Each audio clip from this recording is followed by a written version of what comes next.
Engels to August Bebel in Zwickau. Written in London, March 18 to 28, 1875. London, March 18 to 28, 1875. Dear Bebel, I have received your letter of February 23rd, and I am glad to hear that you are in such good bodily health. You ask me what we think of the unification affair. We are, unfortunately, in exactly the same boat as yourself. Neither Liebknecht nor anyone else have led us any kind of information, and hence we too know only what is in the papers. Not that there was anything in them until a week or so ago, when the draft program appeared. That astonished us not a little, I must say. Our party had so often held out a conciliatory hand to the Lassallians, or at least proffered cooperation, only to be rebuffed so often and so contemptuously by the Hassenclevers, Hasselmans, and Tolkas as to lead any child to the conclusion that, should these gentlemen now come and themselves proffer conciliation, they must be in a hell of a dilemma. Knowing full well what these people are like, however, it behooves us to make the most of that dilemma and insist on every conceivable guarantee that might prevent these people from restoring, at our party's expense, their shattered reputation in general working class opinion. They should be given an exceedingly cool and cautious reception, and union be made dependent on the degree of their readiness to abandon their sectarian slogans and their state aid, and to accept in its essentials the Eisenach program of 1869, or an improved edition of it adapted to the present day.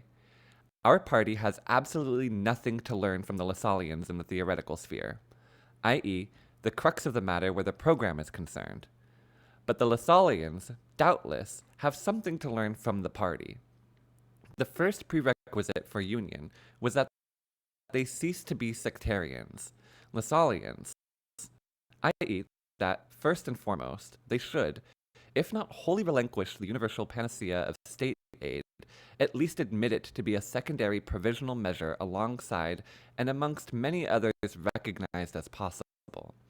The draft program shows that our people, while infinitely superior to the Lassallian leaders in the matters of theory, are far from being a match for them where political guile is concerned. Once again, the honest men have been cruelly done in that.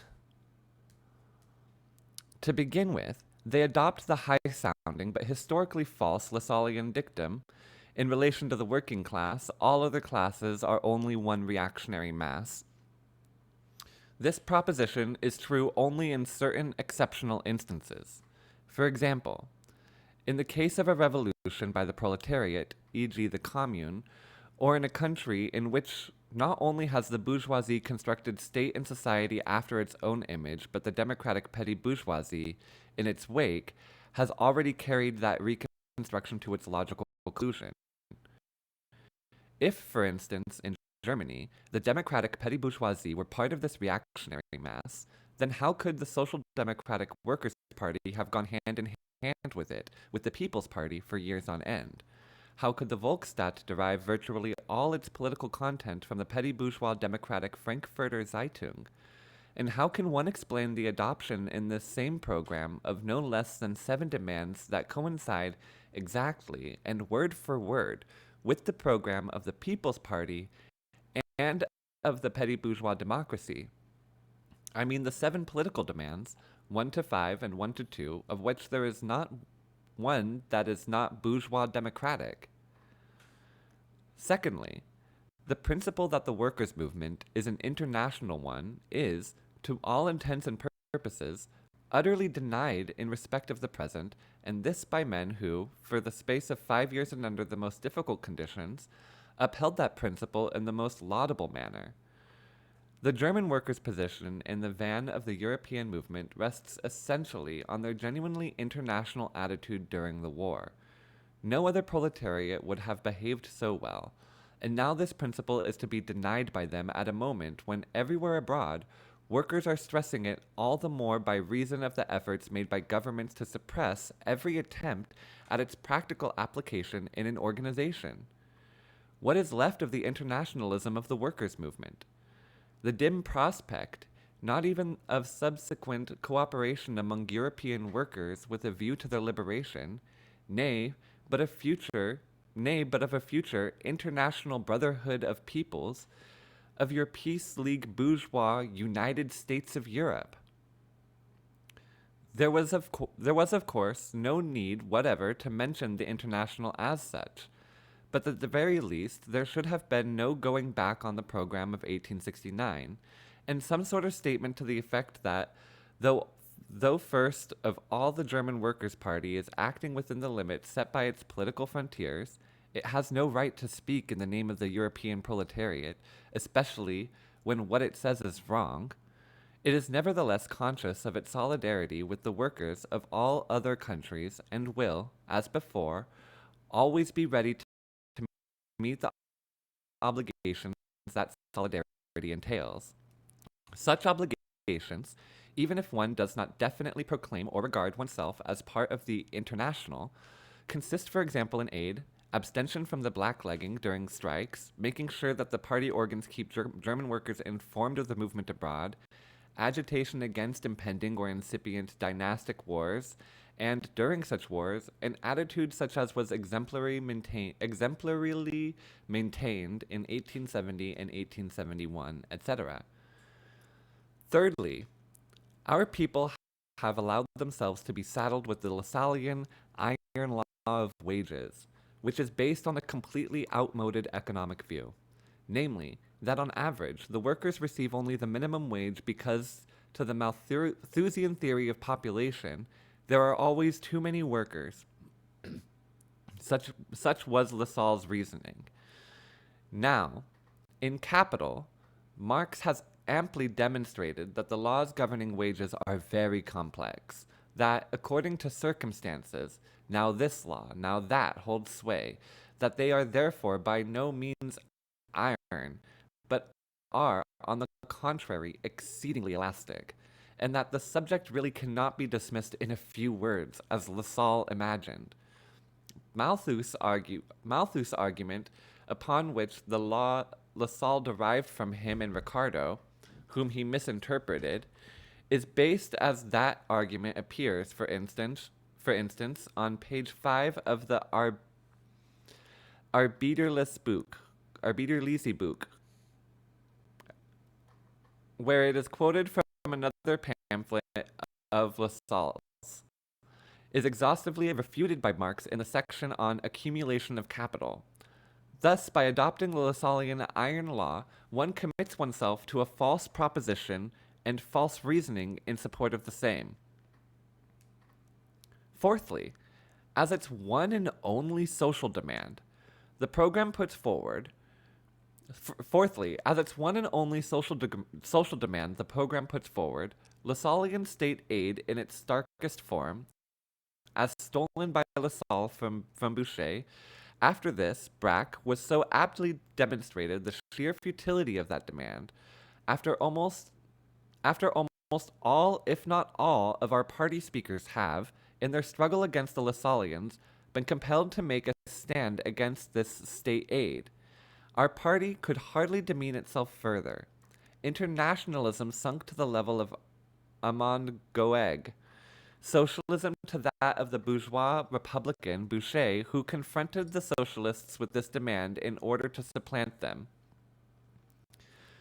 But state aid, in the Lassallean sense of the word, is, after all, at most only one measure among many others for the attainment of an end here lamely described as paving the way for the solution of the social question, as though in our case there were still a social question that remained unsolved in theory.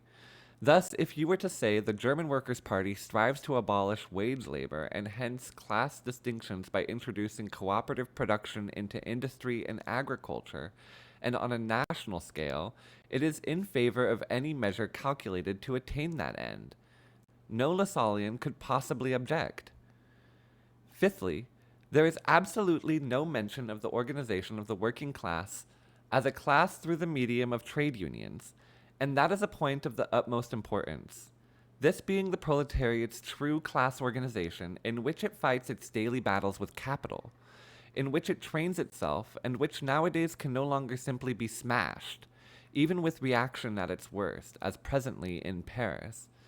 Considering the importance this organization is likewise assuming in Germany, it would, in our view, be indispensable to accord it some mention in the program and possibly to leave some room for it in the organization of the party. All these things have been done by our people to oblige the Lassallians. And what have the others conceded? That a host of somewhat muddled and purely democratic demands should figure in the program, some of them being of a purely fashionable nature. For instance, legislation by the people, such as exists in Switzerland and does more harm than good, if it can be said to do anything at all. Administration by the people. That would at least be something. Similarly admitted is the first prerequisite of all liberty, that all officials be responsible for all their official actions to every citizen, before the ordinary courts and in accordance with common law. That demands such as freedom of science and freedom of conscience figure in every liberal bourgeois program, and seem a trifle out of place here is something I shall not enlarge upon. The free people's state is transformed into the free state. Grammatically speaking, a free state is one in which the state is free vis-a-vis its citizens, a state, that is, with a despotic government. All the palaver about the state ought to be dropped, especially after the Commune, which had ceased to be a state in the true sense of the term. The people's state has been flung in our teeth ad nauseum by the anarchists. Though Marx's Anti-Proudhon piece and after it the Communist Manifesto declare outright that with the introduction of the socialist order of the society, the state will dissolve itself and disappear. Now, since the state is merely a transitional institution of which use is made in the struggle, in the revolution, to keep down one's enemies by force, it is utter nonsense to speak of a free people's state.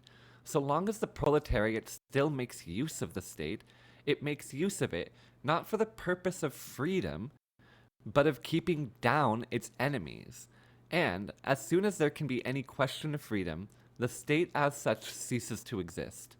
We would therefore suggest that Gemeinwesen, commonality, be universally substituted for state. It is a good old German word that can very well do service for the French Commune. The elimination of all social and political inequality, rather than the abolition of all class distinctions, is similarly a most dubious expression. As between one country, one province, and even one place and another, living conditions will always evince a certain inequality, which may be reduced to a minimum but never wholly eliminated. The living conditions of alpine dwellers will always be different from those of the plainsmen. The concept of a socialist society as a realm of equality is a one-sided French concept of liberty, equality, fraternity.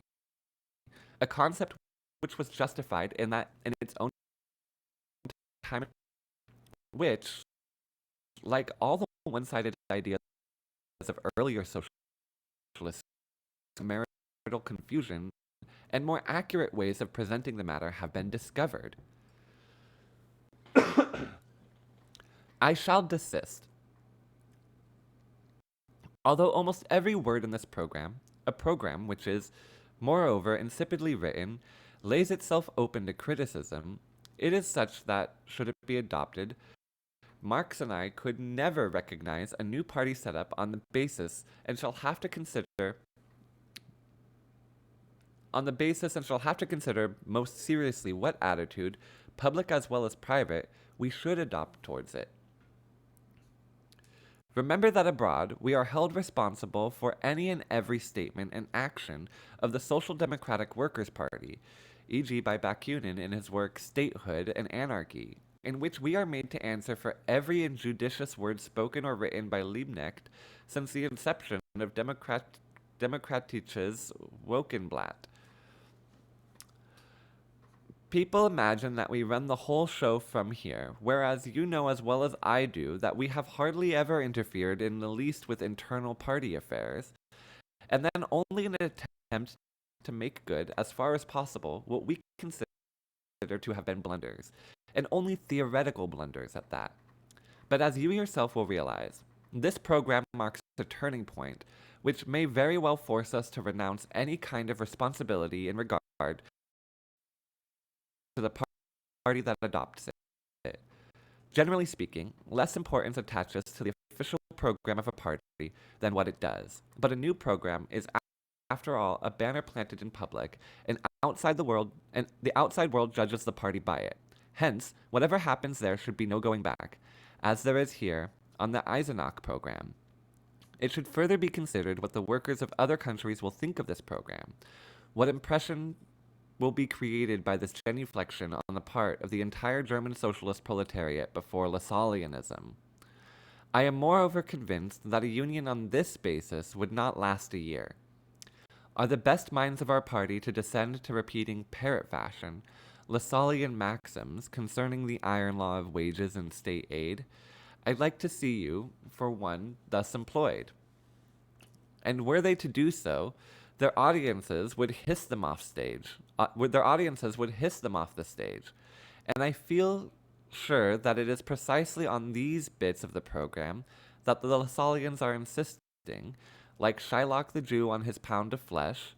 The split will come, but we shall have made honest men again of Hasselmann, Hassenclever, and Tolk and company. We shall emerge from the split weaker and the Lassalleans stronger. Our party will have lost its political virginity, and will never again be able to come out wholeheartedly against Lassallean maxims, which for a time it inscribed on its own banner.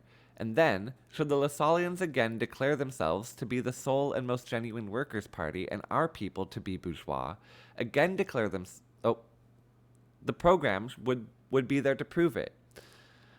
All the socialist measures in it are theirs, and our party has introduced nothing save the demands of that petty bourgeois democracy, which it has itself described in that same program as part of the reactionary mass. I had held this letter back in view of the fact that you would only be released on April 1st in honor of Bismarck's birthday, not wanting to expose it to the risk of interception in the course of an attempt to smuggle it. Well, I have just had a letter from Brack, who has also felt grave doubts about the program and asks for our opinion. I shall therefore send this letter to him for forwarding, so that he can read it without my having to write the whole thing over again. I have, by the way, also spoken my mind to Ram, to Liebknecht. To Liebknecht I wrote but briefly. I cannot forgive his not having told us a single word about the whole business, whereas Ram and others believed he had given us exact information, until it was, in a manner of speaking, too late. True, this has a large amount of disagreeable correspondence which he, both Marx and myself, had with him, but this time it really is too bad, and we definitely shan't act in him. Do see that you managed to come here in the summer. You would, of course, stay with me, and, if the weather is fine, we might spend a day or two taking sea baths, which would really do you good after your long spell in jail. Ever your friend, Friedrich Engels. Marx has just moved house. He is living at 41 Maitland Park, Crescent, Northwest London. Yeah, Engels is going to go take a bath in the ocean with this man.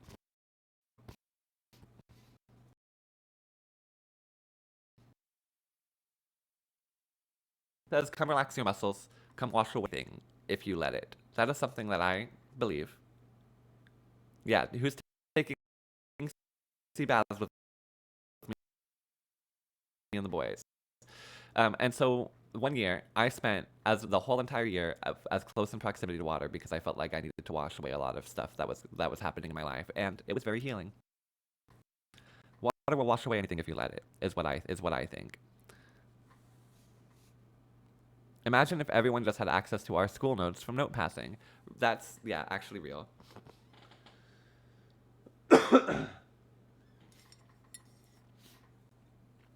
Um, what are our favorite parts about this letter, comrades? I think the really in the middle is where it gets good. The iron law wages, um, and how that's very silly because of course the laws change, reflecting how wages work. So of course the wages are not going to be the lowest they possibly can pay always. Sometimes wages in one place will be different. Sometimes wages will be different because of how the law is expressed. Um, but it's not going to always be this one simple formula. You have to take the whole of like all of the context, while the context would matter, into consideration when it comes to wages. Um,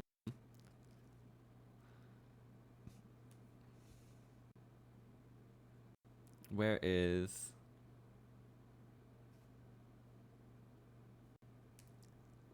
getting back to internationalism? Always focusing on internationalism is a good section.